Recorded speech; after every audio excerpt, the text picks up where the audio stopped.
5ஆம் இடத்துல ராகு என்ன பண்றார்?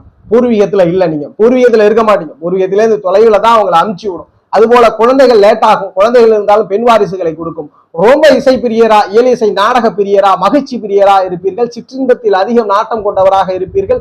அதிகம் திளைக்கக்கூடிய நபராக நீங்கள் அமர்வீர்கள் அப்படின்றத உறுதிப்படுத்துறோம். எப்பொழுதுமே தன்னை மகிழ்ச்சியாக வைத்துக் கொள்ள வேண்டும் என்ற எண்ணம் படைத்தவராக இருப்பீர்கள் அப்படின்றத உறுதிப்படுத்தி சொல்றோம். எதிர்கால சந்ததிகளும் அவ்வாறே அமைவார்கள். ராகுவிற்கு வீடு கொடுத்தவரை பார்க்கணும். ராகுவிற்கு வீடு கொடுத்தவர் ஆட்சி உச்சம், நீசபங்கம், வர்க்கோத்தமம், பரிவர்த்தனை, திக்பலம் போன்ற உயரிய ஸ்தான வழிவில் இருந்தார்னா உறுதியா குழந்தை பாக்கியம் தடைபடும், லேட்டா கிடைக்கும், அல்லது பெண் குழந்தைகள் கிடைக்கும்.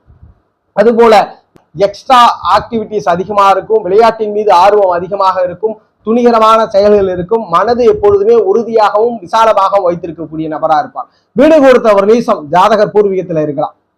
வீடு கொடுத்தவர் நீசம் பெற்றுட்டார், ஜாதகருக்கு பூர்வீக